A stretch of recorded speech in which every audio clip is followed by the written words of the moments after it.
Olá meus amigos, sejam todos muito bem-vindos ao canal Politizando. Eu sou o William Jacob e nesse vídeo vou falar de uma reportagem ali da Isto É, que olha, deixou o general Heleno muito nervoso nessa matéria que eu vou resumir aqui para vocês, trazer os principais pontos e também a reação do general Augusto Heleno. Diz que ele foi um dos mentores intelectuais dos ataques do 8 de janeiro.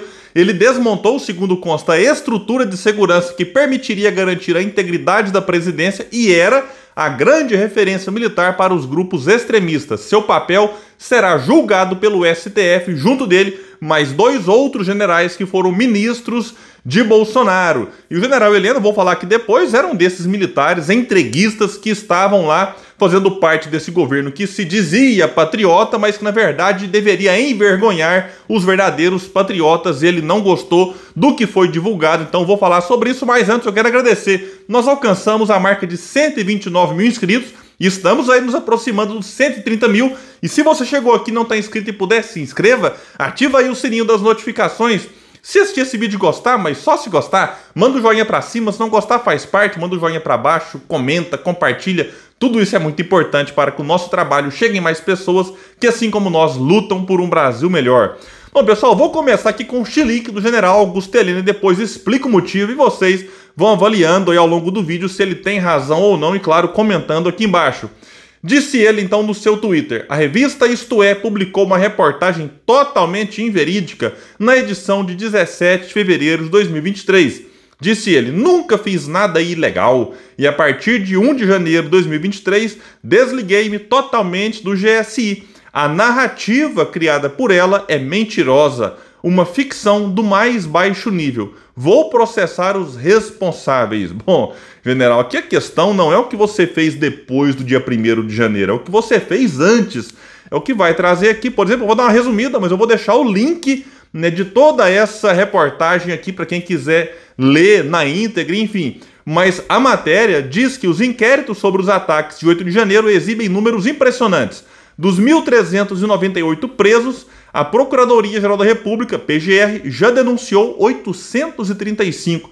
Destes, 645 são classificados como incitadores, 189 como executores e um é um agente público citado por omissão. Mas nenhum militar entrou na mira da PGR. Mas diz aqui que em breve as apurações sobre a invasão à sede dos três poderes tomarão um novo rumo. Também será averiguada a participação dos generais mais próximos a Bolsonaro. Entre eles, destaca-se aquele que tinha o controle sobre o aparato de segurança e informações do governo e era o responsável por órgãos que deveriam ter se antecipado aos acontecimentos e agido diante dos riscos de ataque. Que é quem? O general Augusto Heleno. Ele deve ser investigado por seu papel como um dos mentores intelectuais do 8 de janeiro. E aqui vai destacar que o general deixou no final de dezembro a chefia do GSI, que é o Gabinete de Segurança Institucional, que controlava a ABIN, Agência Brasileira de Inteligência. Ele será investigado porque, vejam bem, desmontou o GSI para que o órgão ficasse totalmente inerte no dia 8, tirou militares de posições importantes do órgão e da ABIN para deixá-los sem reação. E aqui, né, uma pessoa vai dizer: Heleno foi de uma conivência abissal, e quem disse isso é um ministro do STF. O militar só deixou gente da confiança dele nos principais postos, e essa ação foi o que mais contribuiu para a falta de um projeto de reação do governo no dia do golpe. Então eu observo pessoas como Malafaia, né? Eu já fiz vários vídeos aqui rebatendo os argumentos dele. Malafaia que tá nervoso, né? Como vários outros, com o governo Lula, governo atual, acusando de facilitar o que ocorreu no dia 8. Agora, dependendo do que for apurado, investigado e comprovado, será que essa turma vai ficar também nervosa aí com o general Augusto Heleno, que teria então desmontado o GSI na sua saída e só deixado gente da confiança dele, né, que continuaram ali justamente para atrapalhar qualquer ação? Então vamos ver qual vai ser a reação dependendo dos desdobramentos disso aqui. Um dos homens de confiança vai destacar a reportagem de Heleno. O coronel do Exército, José Placídio Matias dos Santos, participou dos eventos e pediu nas redes sociais que as Forças Armadas, abre aspas para ele, entrassem no jogo, desta vez do lado certo. Ele ainda conclamou o então comandante do Exército, o general Júlio César de Arruda, que já tinha sido então indicado por Lula, já empossado, a cumprir o seu dever de não se submeter às ordens do maior ladrão da história da humanidade. Disse aqui então ele lá, né, o Placídio. O oficial depois apagou as mensagens, mas o recado foi dado. E aqui vai dizer ainda que há muitas questões não esclarecidas. Por exemplo, no dia da invasão, o secretário do consumidor do Ministério da Justiça, Vadir Damus, denunciou em um vídeo o roubo de armas e munições em uma sala do GSI no Planalto. O GSI, vamos lembrar, que estava ali até o dia 31 de dezembro sob a chefia de General Augusto Heleno. Segundo Damus, os invasores tinham informação de que naquele local havia armamentos e documentos. Isso significa informação, disse ele. Também há relatos de que militares do GSI tentaram facilitar a saída de depredadores pelo térreo do prédio sem serem presos. Aqui destaca mais que o ex-ministro do GSI é visto como um dos principais, se não o principal, articulador de uma tentativa de golpe de Estado que começou a ser conspirada meses antes das eleições. Fontes ligadas à segurança pública e ouvidas pela Isto É relatam que Heleno teria usado o aparato técnico do órgão que comandava e a influência nas Forças Armadas para evitar a posse do Lula. E a matéria aponta aqui que Heleno tentou de todas as formas obter a maioria nas Forças Armadas para que elas embarcassem num golpe. E destaca que pelo menos 3 fontes diferentes citam uma ocasião específica após o segundo turno em que estavam presentes, vejam bem, General Augusto Heleno, General Walter Braga Neto, que foi o vice aí de Bolsonaro, e representantes do Exército, da Marinha e Aeronáutica. E aqui um dos informantes disse, não foi uma brincadeira, estivemos a um passo do golpe. Bom, uma coisa está a um passo, a outra é como consolidar esse golpe, como é que vai ser o dia seguinte depois do golpe. Então, né, essa aqui é uma questão que, né, quem tem um pingo de bom senso, né, quem para pensar um pouco, sabe que não tinha nenhuma condição, né, desse golpe. Se fosse dado, se fosse, né, obtido um sucesso, né, pelo menos no primeiro momento, ele não tinha como, né, prosperar, se consolidar. E aqui vai falar da ligação do Augusto Heleno com os extremistas. E lembra, né, que em novembro de 2021, a ativista Sarah Winter, lembram dela? Agora já sumiu, ninguém fala mais. Revelou a Isto É que foi orientada diretamente por Heleno no Palácio do Planalto, na época em que ela articulava o acampamento dos 300. Meu Deus do céu, não sei se vocês lembram, coisa vergonhosa. Estavam lá acampados, ali na porta do Planalto.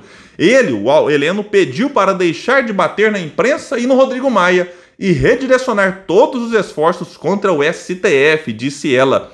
No dia 3 de junho de 2020, o grupo marchou em direção ao STF e atacou a sua sede com fogos de artifício numa advertência. Bom, e a matéria vai lembrar da fake news compartilhada em grupos bolsonaristas de que o general Heleno é quem estava comandando de dentro do Planalto logo após o 1º de janeiro e que Lula não teria tomado posse, que ali era tudo uma farsa. Não sei se vocês lembram de alguns vídeos que circularam aí, eu até cheguei a fazer um react sobre um deles, uma coisa vergonhosa, né, de uma turma que realmente acredita em qualquer absurdo, né, que chega no grupo de Zap. E aqui a reportagem vai falar do DNA golpista do Heleno. Aqui o historiador e cientista político Francisco Carlos Teixeira lembra o DNA golpista de Heleno, que na década de 70, ainda capitão, atuou como ajudante de ordens do então ministro do Exército Silvio Frota, que tentou articular um golpe contra o presidente Ernesto Geisel. Disse então aqui o historiador, ele já naquela época estava conspirando e fez parte daquela tentativa fracassada de golpe dentro do golpe, perpetrado pela chamada linha dura dos militares. Foi muito grave, não só pela tentativa de ruptura, mas porque foi contra um general-presidente, contra um superior hierárquico. Então, o general Heleno sempre aí com, né, alguns delírios golpistas. E vai falar também aqui, lembrar da ajudinha do PT. Um outro professor lembra que, posteriormente, o ex-ministro foi favorecido pelo governo do PT, que o nomeou para o Haiti. E isso contribuiu para essa mítica de que eles estiveram em combate, de que são guerreiros, mas não se lembra que lutaram contra uma população faminta. E esses militares voltam ao Brasil se dizendo aptos a administrar o Estado. Aqui a reportagem vai falar também da lentidão na apuração, né, da responsabilidade de funcionários do GSI, e diz que a movimentação dos bastidores é lenta. O novo chefe do GSI, apenas no dia 26 de janeiro, abriu uma sindicância para apurar a atuação de funcionários do órgão. O governo tem resistido a apoiar uma investigação extensiva sobre o papel dos militares, em parte para evitar ampliar a resistência que existe na caserna contra o petismo. E vai lembrar aqui então que, além do Augusto Heleno, o STF decidiu investigar outros 2 generais, né, por conta dos atos do dia 8, Braga Neto e Luiz Eduardo Ramos, que junto com Heleno, então, foram aqui, supõe-se, os três autores intelectuais do golpe. O Braga Neto, inclusive, é visto como tendo um papel-chave, afinal ele tinha ascendência, né, com as tropas e era candidato a vice de Bolsonaro. E aqui vai lembrar que o Braga Neto foi ministro da Casa Civil, né, a partir de fevereiro de 2020 até março de 2021, quando o ex-presidente Bolsonaro demitiu, vejam bem, os comandantes das três forças, o comandante do Exército, da Aeronáutica e também da Marinha e o então ministro da Defesa, o general Fernando Azevedo e Silva. Esse episódio representou aqui a maior crise militar desde a demissão do ministro do Exército pelo presidente Ernesto Geisel lá em 77. E aqui vai lembrar do outro general que está severamente envolvido, que é o Luiz Eduardo Ramos. Ele que foi ministro da Secretaria de Governo e da Casa Civil,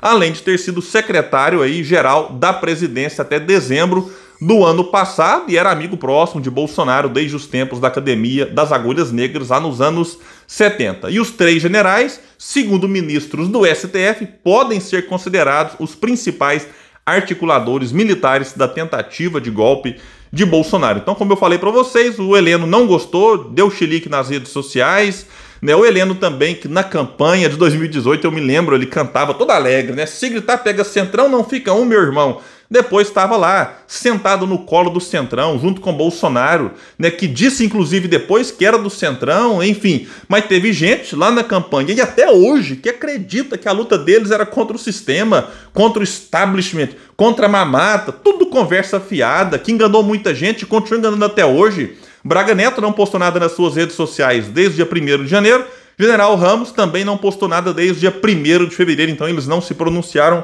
sobre isso. E para fechar, né, a gente observa que esses generais, que sendo condenados ou não, uma coisa nós sabemos, os três, né, e muitos outros generais que fizeram parte desse governo aí até o fim, tiveram uma atuação vergonhosa, né, generais entreguistas que se dizem patriotas, assistiram calados ou apoiando a entrega de nossos bens e tesouros para o estrangeiro, né, privatização da Eletrobras, venda de refinarias, a preço de banana, fechamento da Ceitec, que agora parece que vai ser revista pelo Lula, né, venda de gasodutos e por aí vai. Generais que assistiram e participaram de um governo negacionista durante a pandemia que dizimou a vida de mais de 700 mil brasileiros, número que poderia ter sido bem menor caso o governo federal, né, que contou com a participação deles, tivesse feito a coisa certa. Então vamos ver qual vai ser o desdobramento em relação a essas, né, investigações, e eu quero saber a opinião de vocês. Vocês querem esses três na cadeia ou, né, ficando aí livres e continuando a sua vida normalmente? Deixa aqui porque a opinião de vocês é muito importante pra gente. Valeu e até o próximo vídeo no canal Politizando, um espaço que luta por um Brasil melhor.